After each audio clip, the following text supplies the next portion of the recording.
라고 그랬어요. 도학의 16자 요결. 이 정도 외워두세요. 외우셨죠? 지난번 제가 말씀드렸던 것 같아요.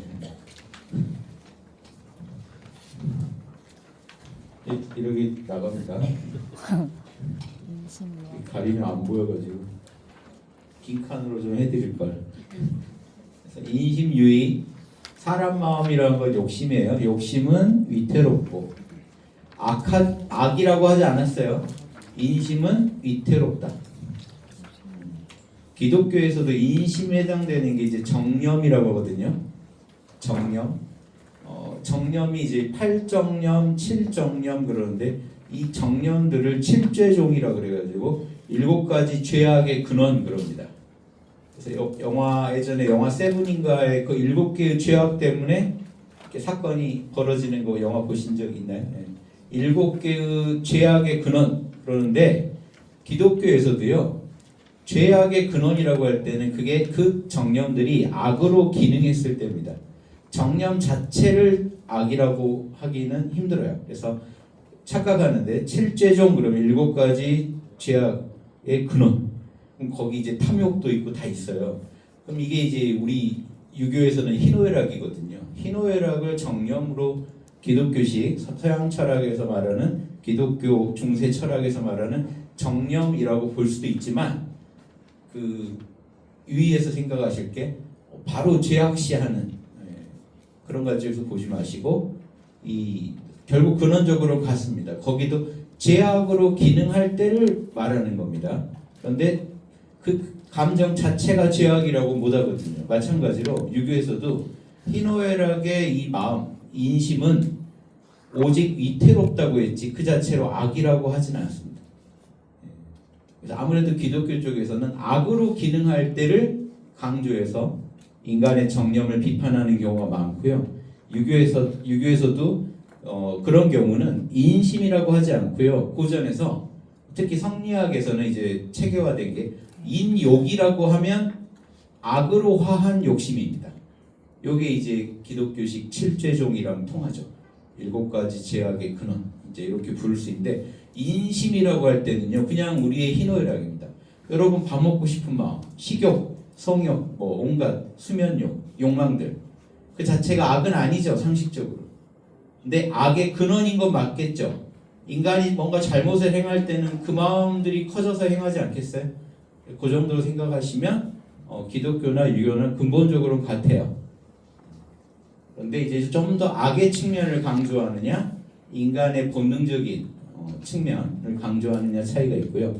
그래서 석양에서 말한 인심은 오직 위태롭다는 의미는요. 위태로우니까 안정만 시키면 된다는 뜻이 담겨 있습니다. 악은 아니라는 거예요. 그런데 위태롭다고 했을 때는 뭐예요? 금방 악이 될 수 있다는 그런 부분은 있죠. 금방 악이 될 수 있다. 조금만 방심하면 도심은 오직 미묘하다, 미약하다는 뜻입니다. 세력이 약하다.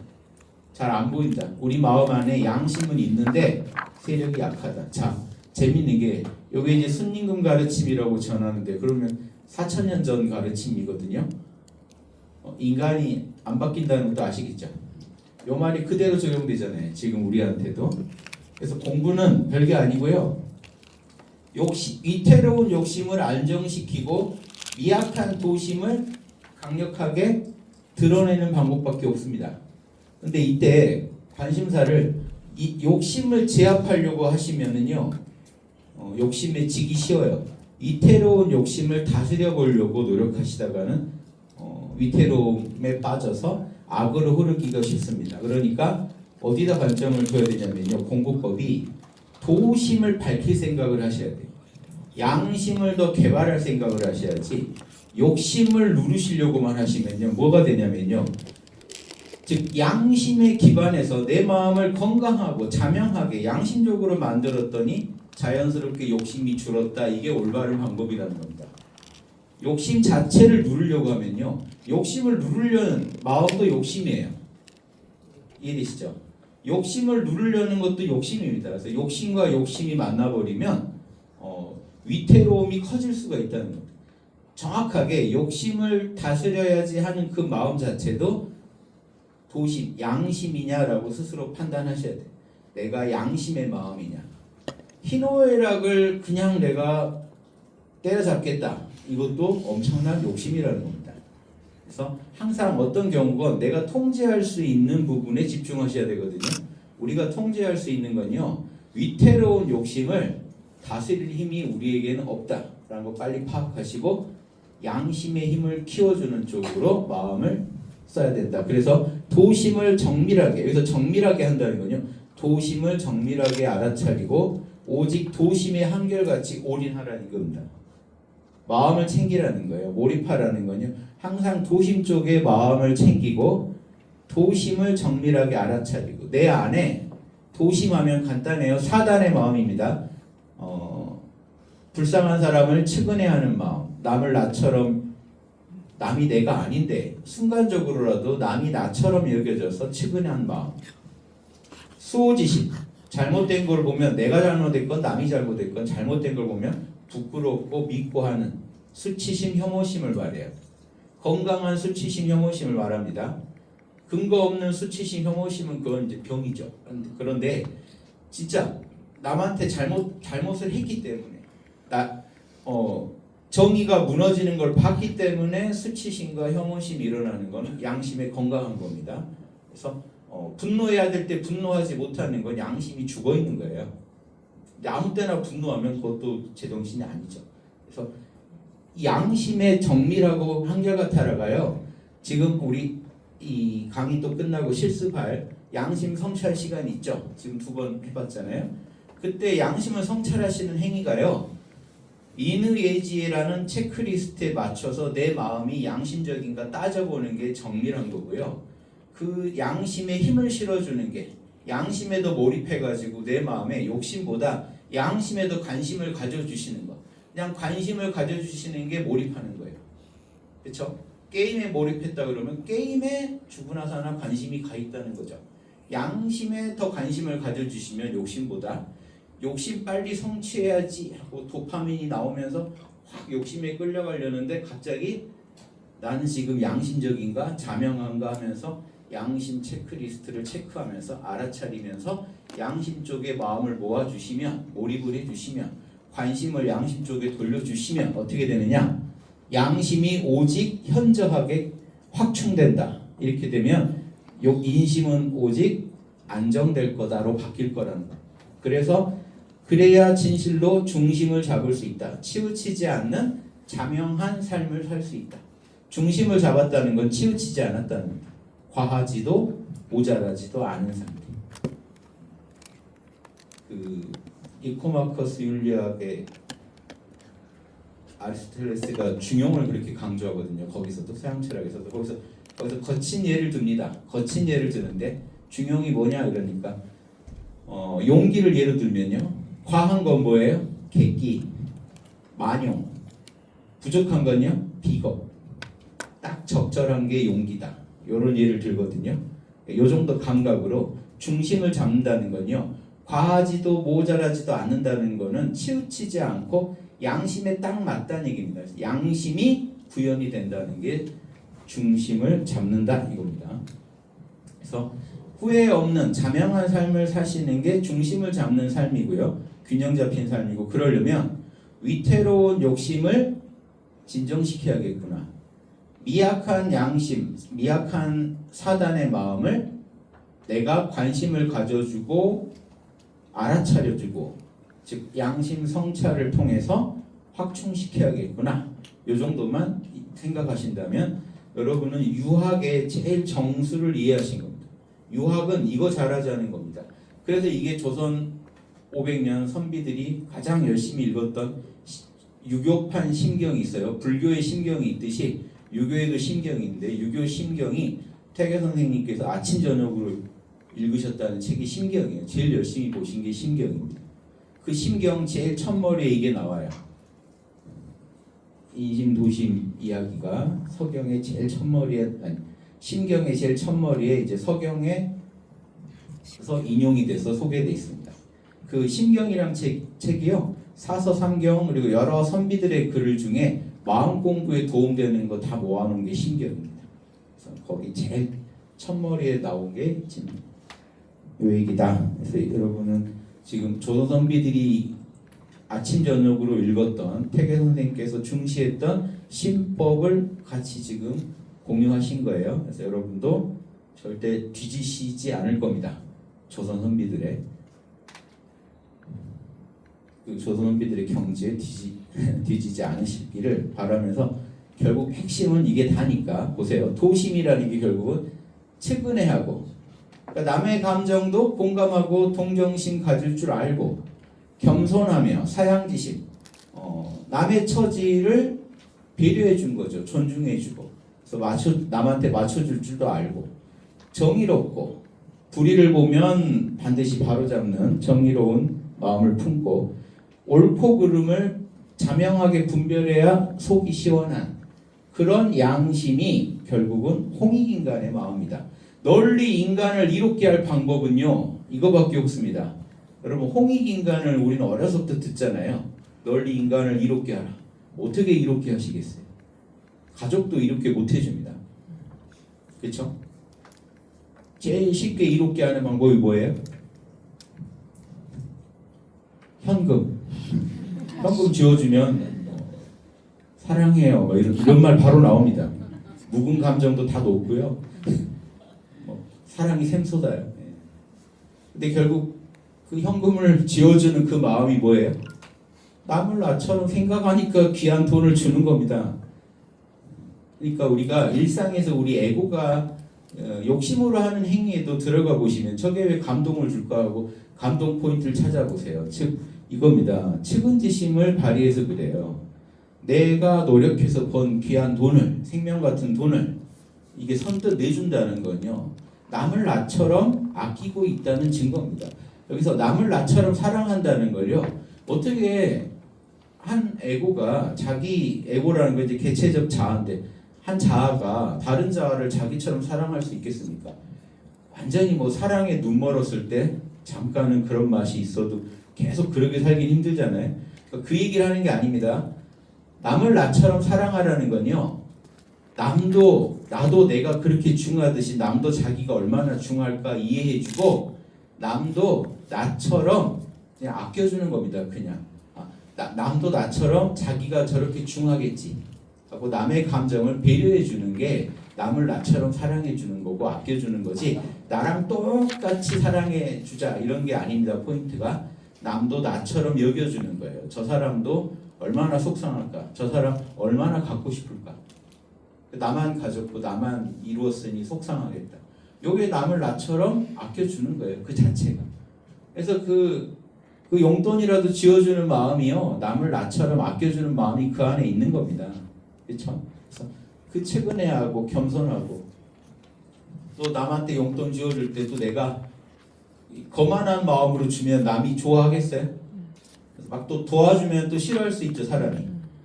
그래서 뭐 이 핑계 저 핑계 대면서 이렇게 막 거만 안 떨면서 겸손하게 주려고 노력하게 됩니다. 그냥 받는 사람 처지를 좀 더 생각하다 보면 내가 너 도와주는 거야 막 이렇게 하지 말고 그쵸? 머리 좋은 사람들은 뭐 이렇게 빌려주는 거야. 나중에 여유 있을 때 갚아. 뭐 이렇게 말할 수도 있죠. 이런 게요 결국은 남을 측은하게 여기고 남하고 맞춰주는 거예요. 나를 좀 낮춰서 겸손하게 상대방의 정의감 자극하지 않게 시비 판단, 사리 판단에서 뭔가 문제되지 않게 남을 도와주는 거. 이런 행위 하나에 여러분도 일상에서 하시는 행위예요. 조금 더 남을 배려해서 하는 행위에는요 다 사단이 녹아 있습니다.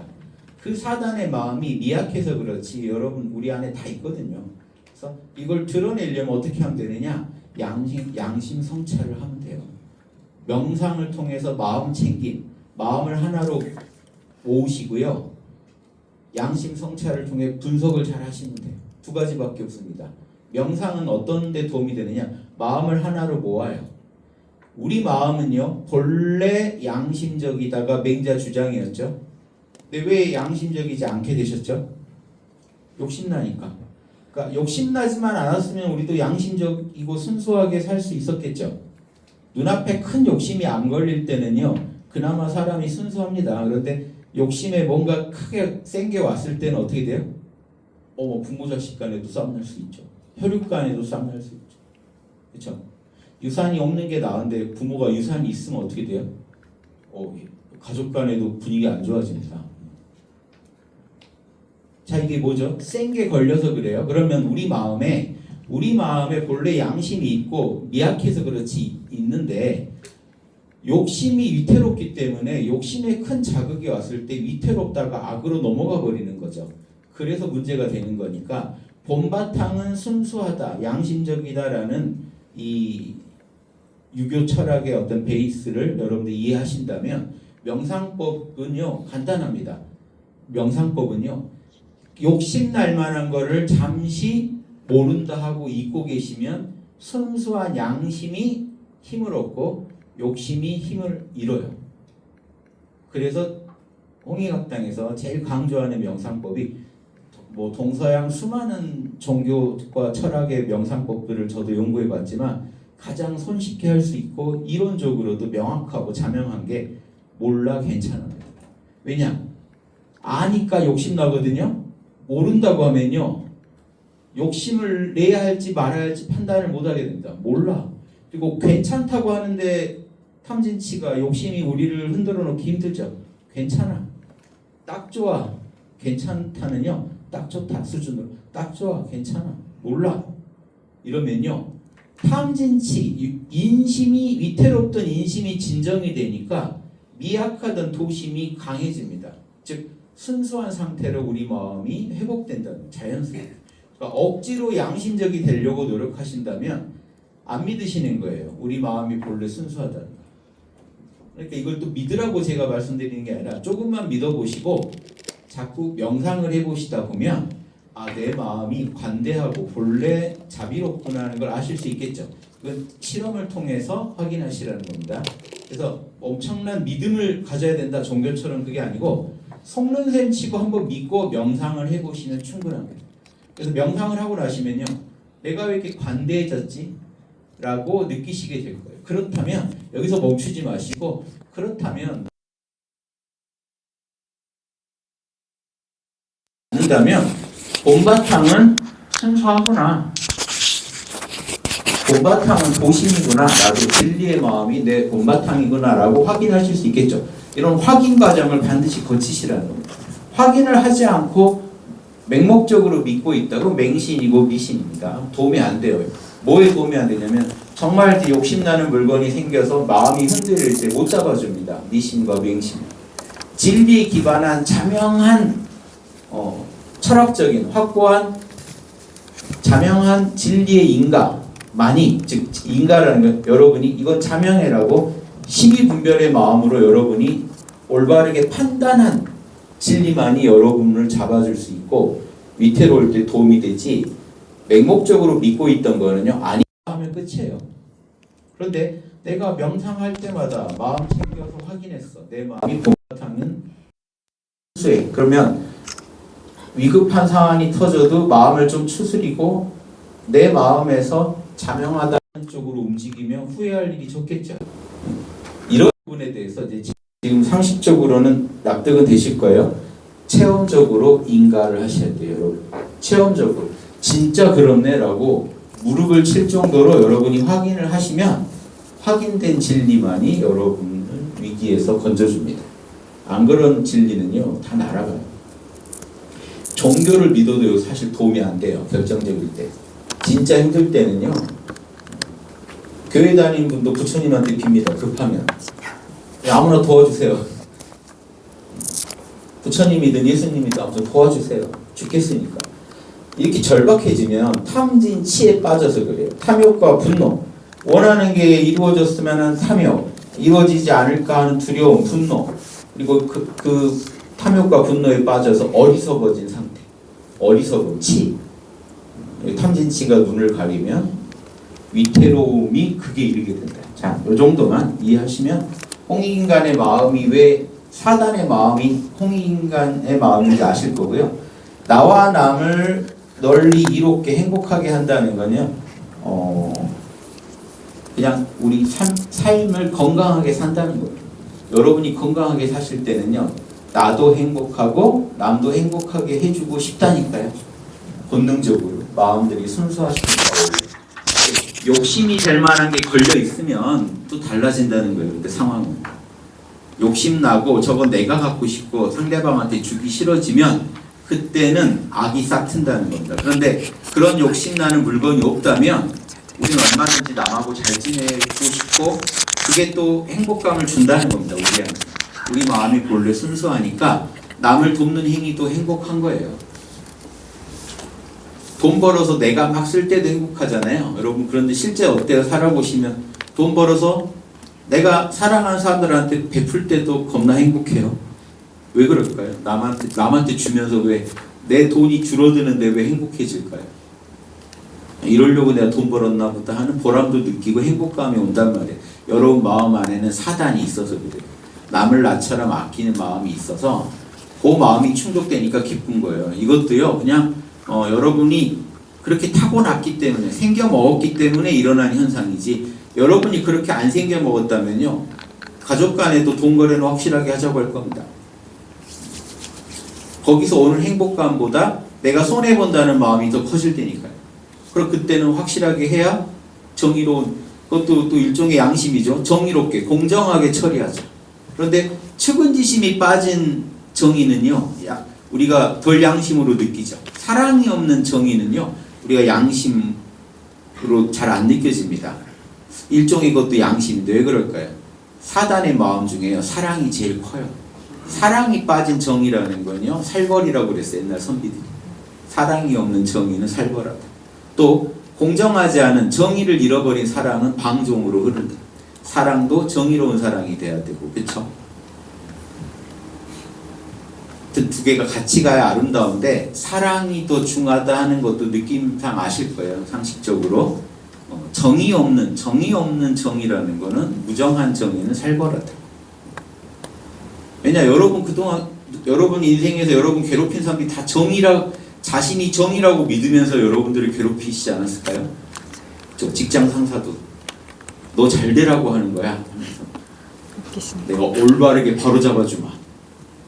이런 데는 사랑이 빠지면요 남을 나처럼 아끼는 마음이 사라지면요 거기서 정의를 구현하겠다고 했을 때 우리가 정을 못 느끼기 때문에요 양심으로 안 느껴집니다. 그래서 항상 베이스에 사랑을 깔고 가세요. 그러면 측은해하는 마음이 가장 앞에 이렇게 양심에서 거론되는 이유를 아실 겁니다.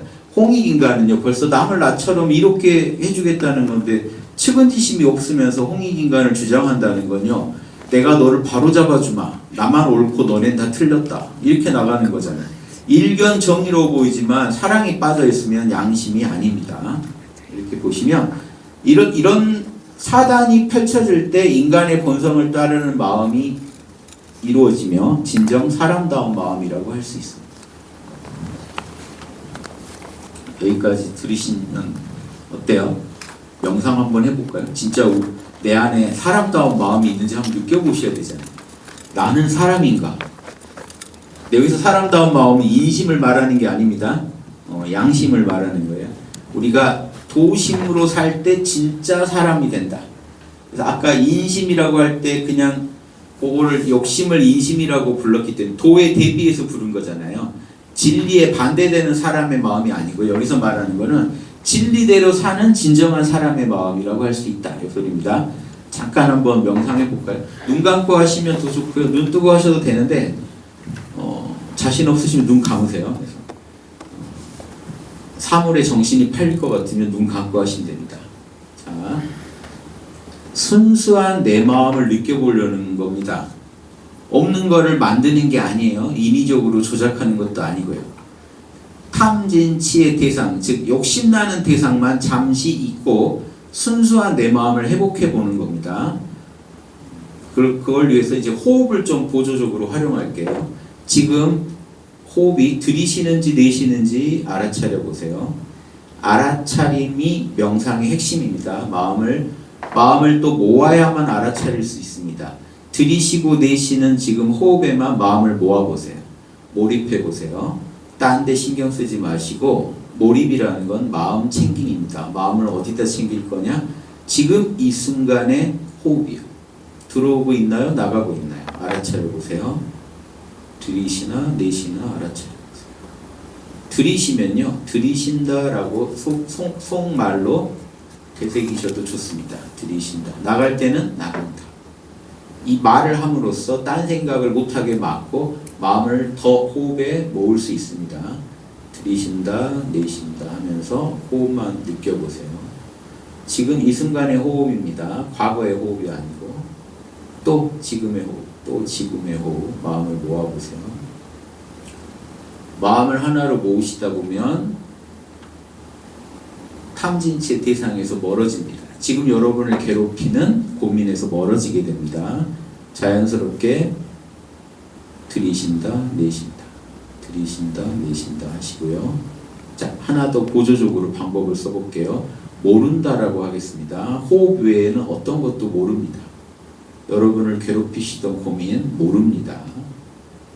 여러분 지금 몇 시인지도 모릅니다. 여기가 어딘지도 모르겠습니다. 들이쉬고 내쉴 뿐입니다. 이름도 모릅니다. 이름도 모르겠습니다. 나이도 모르겠습니다. 오직 존재할 뿐이고 들이쉬고 내쉬는 걸 알아차릴 뿐입니다. 몰라요. 그리고 괜찮습니다. 몰라도 괜찮습니다. 들이쉬고 내쉬고 몰라 괜찮아. 딱 좋습니다. 바라는 게 없고요. 필요한 것도 없습니다. 괜찮습니다. 충만한 마음 느껴보세요. 몰라 하고 초연한 마음 느껴보세요. 몰라 하면 초연해집니다. 어떤 근심 걱정도 모르겠습니다. 욕심나는 대상도 모르겠습니다. 좋고 싫음을 몰라 해버리세요. 좋은 건 탐욕이고 싫은 거는 분노입니다. 좋고 싫음을 다 모르겠습니다. 들이쉬고 내쉬고 몰라 괜찮아. 딱 좋습니다. 충만합니다. 호흡만 알아차리는 지금 우주에서 가장 행복한 시간입니다. 조금 더 부족한 게 없습니다. 들이쉬고 내쉬고 몰라 괜찮아.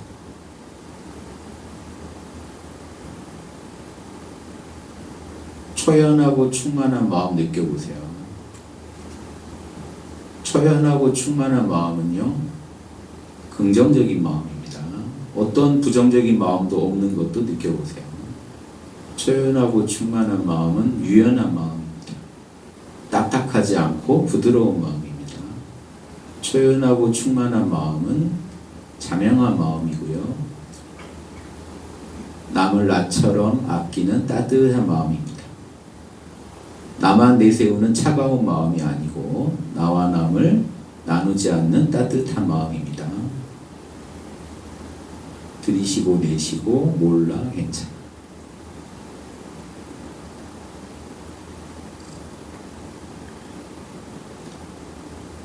편히 쉬는 마음으로 명상하세요. 뭔가를 이루려고 하지 마시고요. 쉬시면 됩니다. 지금 이 순간 이루어지는 호흡을 바라보면서 쉬시면 돼요. 마음을 하나로 모으고 들이쉬고 내쉬는 호흡만 알아차리세요.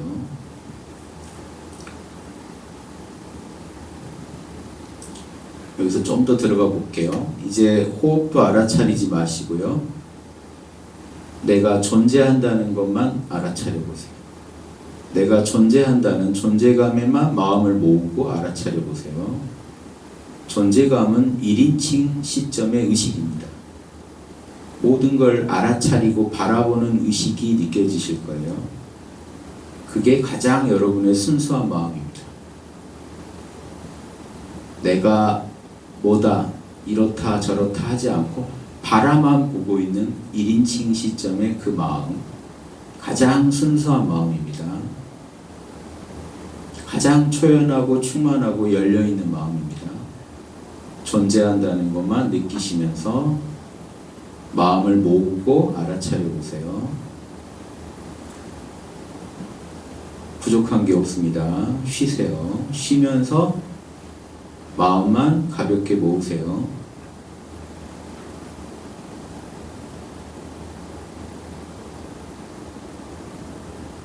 존재감이 잘 안 느껴지시면 들이쉬고 내쉬는 호흡을 알아차리시면 됩니다. 호흡을 알아차리세요.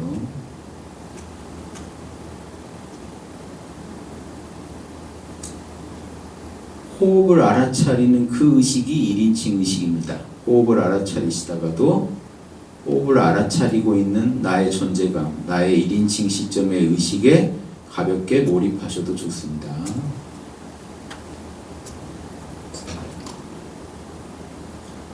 몰라 괜찮아 하시면서요. 모릅니다. 괜찮습니다. 아무리 모르고 괜찮아도 바라보는 의식, 1인칭 시점 의식은 사라지지 않습니다. 늘 그 자리에서 알아차리고 있습니다.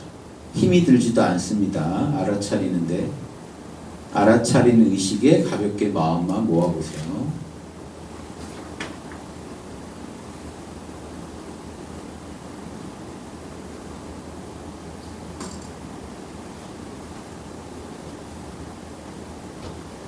쉬시면서 적절하게 마음을 모으시고 알아차려 보세요. 쉬는 마음으로 명상하세요. 자, 마치겠습니다.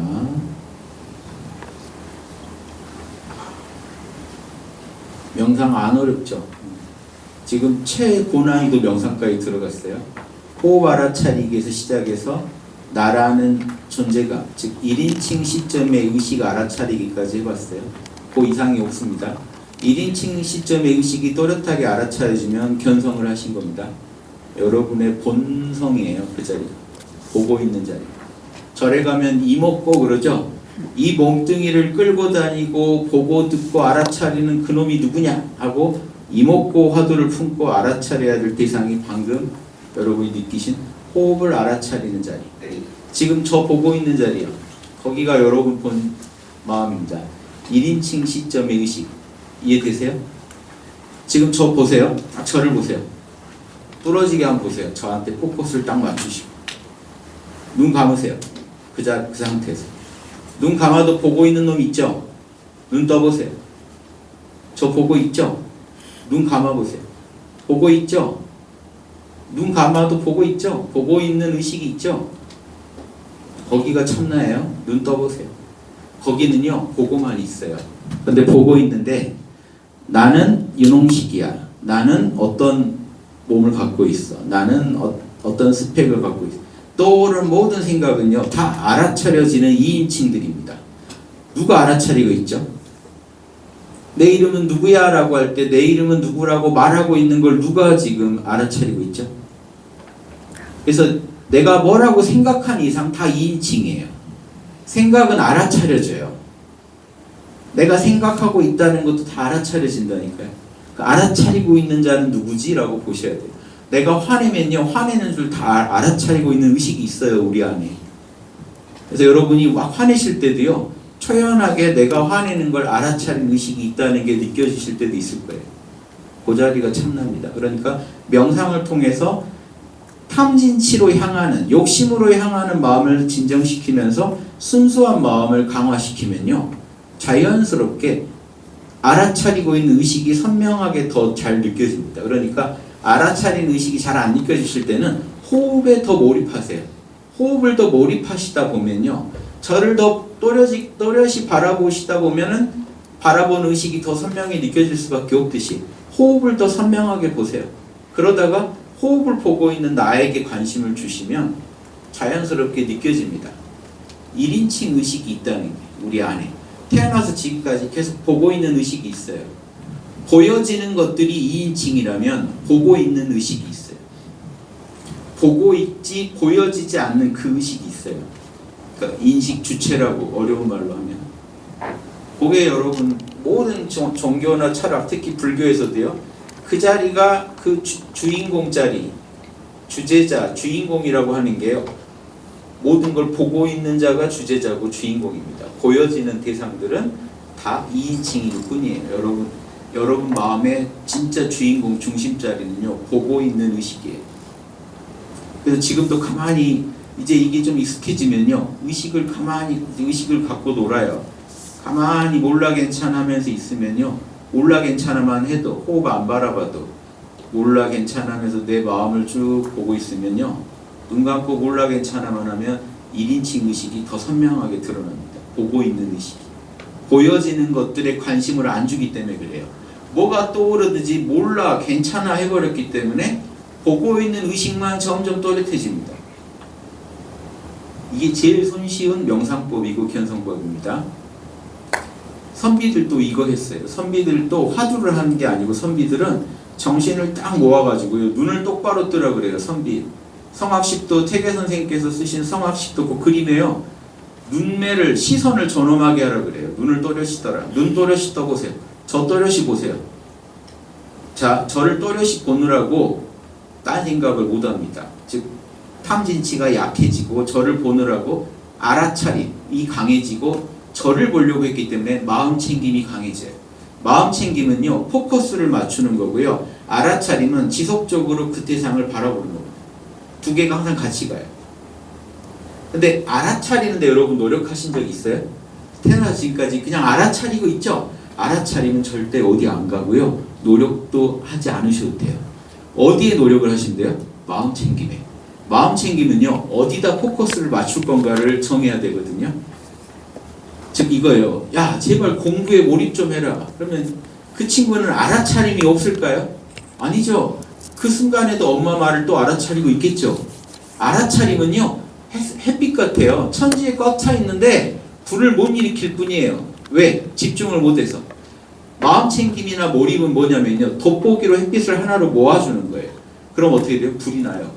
왜? 알아차림은 항상 있기 때문에 마음만 챙기면 특정 대상의 마음만 모아주면 특정 대상만을 알아차리겠죠. 알아차림은 천지에 지금 흩어져 있다니까요. 여러분 지금 제 얘기 들으랴 바깥 풍경 알아차리라 누가 또 들어오는 거 다 알아차리랴 바쁘시죠? 알아차림이.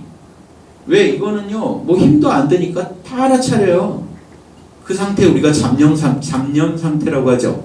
일념 상태는 다른 게 아닙니다. 알아차림은 항상 주어져 있어요. 여러분한테. 부족한 건 뭐예요? 마음 챙김이요. 하나의 그래서 저를 바라보시라고 한 게 저를 바라보시면 저한테 마음을 챙겨주신 거예요. 그러면 알아차림이 어떻게 되냐면 저만 알아차리게 돼요. 그러면 불이 나요. 햇빛은 항상 빛나지만 돋보기를 통과해야 불을 일으키죠. 내 마음에 뭔가 변화를 일으키시려면요 한 가지 대상의 마음을 모아서 알아차리시면 돼요. 즉 주무시지만 않으면 된다고. 명상은 아주 쉽습니다. 한 가지 대상만 자지 않고 마음을 모아서 알아차리고 있으면 됩니다. 방해되는 잡념들 다른 걸 알아차리자고 마음 챙김을 다른 데 옮기자는 게 자꾸 올라와요. 이런 생각 이걸 잡념이라고 그래요. 욕심나는 물건에다 마음을 모으고 싶어 해요. 그러면 그때 뭐라고 하시면 돼요? 몰라 괜찮아 라고만 하시면 돼요. 몰라 괜찮아. 사실은 안 모르고 안 괜찮죠. 그런데 그렇게 얘기하세요. 그러면 명상이 이루어집니다. 명상은 아주 쉬워요. 욕심나는 대상으로 향하는 마음만 몰라 괜찮아로 막고 내가 몰입해 하고자 하는 대상에만 지속적으로 마음이 흐르게 해주시면 돼요. 그러면 누구나 명상의 달인이 되십니다. 실제로 여러분 명상의 달인인 게 욕심에는 정말 몰입 잘 하시거든요. 그쵸? 욕심에 몰입 못 하시는 분 있으세요? 좋아하는 아이돌이 있으면 몰입이 안 될까요? 자나깨나 생각하지 않으실까요? 웬만하면 사랑하는 물건이 생기면요 마음이 절로 그리 딱 꽂혀버립니다. 마음이 꽂혔다가 마음 챙김이에요. 근데 부처님은 어디다 마음을 꽂으라고 그랬죠? 들이쉬고 내쉬는 호흡에 그리고 몸의 느낌에 내 마음의 움직임에 마음을 모아봐라. 이게 답니다. 불경도. 그래서 조선 선비들도 화두선보다는 부처님의 이빠사나 마음챙김 선에 비슷하게 수행하셨어요. 항상 자기 팔다리를 알아차립니다. 사자소학에도 보면요 구용구사라고 알아차려야 할 것들이 써 있어요. 손을 이렇게 할 때는요 손을 알아차려야 돼요. 손은 단정한지 지금 다리는 단정한지 얼굴은 이렇게 좀 단정하게 하고 있는지 즉 온 몸가짐을요 각각 알아차리라고 되어 있습니다. 유교는요 이렇게 그 불교에서 들어온 윗바사나 이전에 훨씬 이전에 얘기에서부터 다 알아차리라고 하고 있어. 내 행동 거지를 알아차리고 있어. 내 마음씀을 알아차리고 있어. 거기다 정신을 모아라. 그러니까 모든 종교 철학은요 마음 챙김에 다 기반하고 있습니다. 몰입을 못하는 종교는 없습니다. 몰입 못하는 또 철학도 없어요. 모든 철학은 마음을 모아서 진지하게 대상을 알아차릴 때 대상의 진리를 알게 돼 있거든요. 철학자도 몰입 못하는 철학자 없습니다. 그래서 지금 그런데 이렇게 몰입을 진리를 캐기 위한 도구로만 쓰자는 게 아니에요. 유교는 뭐예요? 불교랑 유교가 좀 차이점이요. 불교는 이렇게 마음을 챙겨서 뭐 하자는 거죠? 마음을 챙겨서 이 현상계가 무상고 무아인 걸 알자. 유교는요. 이렇게 마음을 챙기면 마음을 모으면 마음이 본래 순수하고 양심 덩어리라는 걸 알아차려라 라는 데 쓰는 겁니다. 방식이 달라요. 마음은 챙기되 마음을 이렇게 하나로 만약에 호흡에다 마음을 모은다. 주자 선생도 조식, 호흡을 알아차렸다고 조식잠이라는 글까지 썼어요. 호흡만 알아차려 봐라. 자, 그래서 태계 선생님도 그 글을 읽고 조식, 호흡을 알아차리면서 수련했다는 글이 도산자병에 나옵니다. 자, 자기 호흡을 이렇게 알아차리고 있다면 불교적으로 접근하면요. 호흡을 알아차리다가 들어가고 나가고 이 무상한 호흡을 통해서 무상성이라는 진리를 깨닫게 유도해요. 특히 초기 불교는. 그런데 자, 유교 선비는 호흡을 들이쉬고 내쉬는 걸 알아차리다가 뭘 느껴요? 마음이 하나로 모이고 알아차림이 선명해지니 내 마음이 본래 순수한 양심인 걸 알겠구나 이렇게 나가는 거예요. 사단이 더 확 발동되는구나. 마음을 하나로 모으니 측은한 마음, 진리를 판단하는 알아차리는 마음, 시비지심, 또 불의를 보면 바로잡으려는 정의의 마음, 남과 조화를 이루려는 양보의 마음이 발동하는구나. 확충되는구나. 마음을 하나로 모으니까. 마음을 하나로 모으니까 마음이 순수해져 가지고 양심이 발동한다는 데 초점을 둡니다. 그래서 유교의 마음 챙김은요. 내 마음 안에서 사단을 확충시키려고 마음을 모으는 겁니다. 아까 얘기했잖아요. 서경에서. 마음을 정밀하게 한결같이 모으고 양심에 정밀하게 알아차리면 도심이 확충돼서 욕심이 진정된다고요.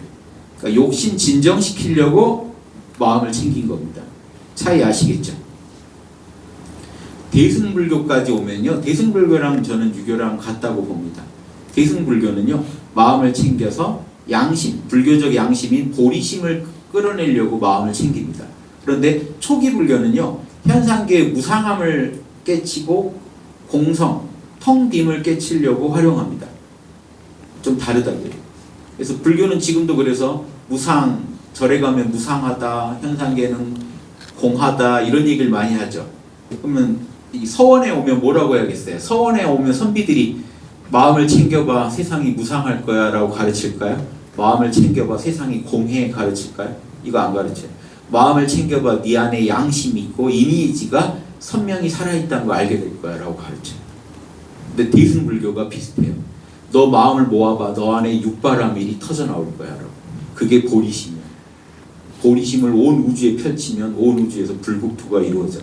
무상과 공을 얘기 안 해요. 온 우주를 정화하고 다니라고 얘기하지.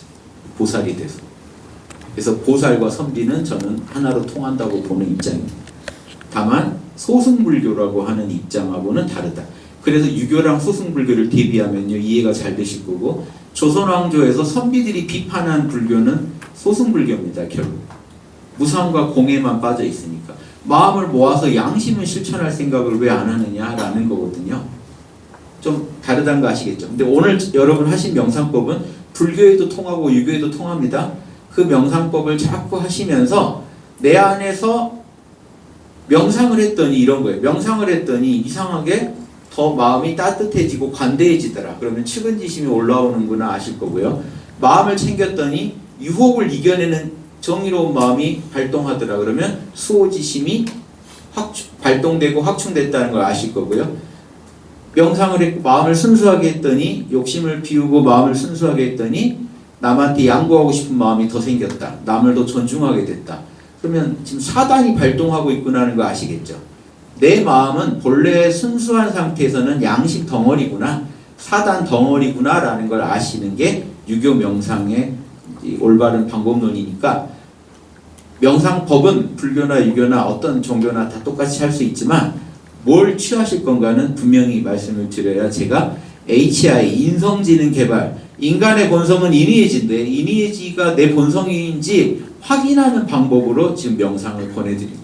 이 마음 챙김을 자꾸 하시면 내 마음 안에 사랑, 정의, 예절, 지혜, 이니에지가 원래 본성적으로 갖춰져 있고, 마음만 순수하게 했더니, 즉 욕심의 대상만 잠시 몰라 괜찮아하고 잊었더니 내 안에서 이니에지가 솟구치는구나, 발동되고 막 확충돼서 나오는구나. 요거 느끼실 수 있겠죠. 그래서 구체적으로 어떻게 양심을 느끼고 배양할 건지까지 말씀을 드렸습니다. 요 얘기를 아셔야 이 실질적인 공부가 되지, 안 그러면요 이니에지 모여서 우리가 매일 이런 얘기하면 뭐합니까? 나가면서부터 그 속이 시끄러워질 텐데, 그쵸? 이런 거 아시면 이제 집에 가서 또 싸웁니다. 야, 사람은 이니에지 해야 된다. 다 모여. 니네 사람이 본성이 뭔 줄 알아? 말해서 또 잘난 체하고 또 싸우고. 그러니까 이게 이니에지라는 게 지식으로만 들어가니까 안 되는 거예요. 집에 가서 가족들을 배려해 주는 게 인이고, 가족들이 싫어할지 안 하는 게 수호지심을 기르는 거고, 요 말은 해서 되겠다 안 되겠다 시비 판단 잘하는 게 시비지심, 지혜요, 지혜의 마음이요. 어려도 존중해 주는 게 사양지심이에요. 어리다고 무시하지 않고, 그렇죠? 요게 우리 마음 안에 본래 갖춰져 있어서 얼마든지 우리가 명상을 통해서 이 양심을 끌어낼 수 있고, 이런 철학 공부를 통해서 진리를 더 확인하면서 올바른 지식을 갖춰서 내 삶을 건강하게 꾸려나갈 수 있다. 요 부분에 포인트를 두셔야 됩니다. 요것도 하나 또 얻으셔서 어디 가서 또 막 갑질하시면, 갑질을 안 하는 게 이니에지입니다. 그렇죠? 이니에지 하는 분한테 꼰대라고 하기 힘들걸요? 그렇죠? 이니에지 어긋났을 때 우리는 본능적으로 압니다. 꼰대다. 나이가 젊건 나이가 많건 상관없어요. 이니에지 어긋나면요, 싸가지 없으면 꼰대로 보입니다. 젊은 꼰대라는 말도 있잖아요, 요즘.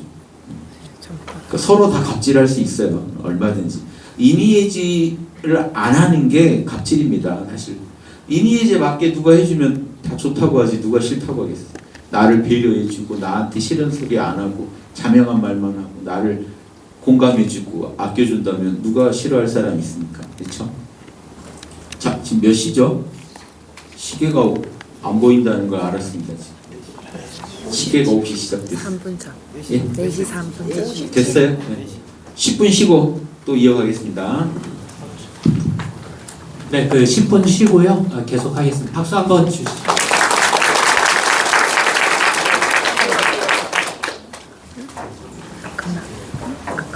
계속 10분인데 너무 길잖아. 쉬는 시간 끊어서 1시 정도.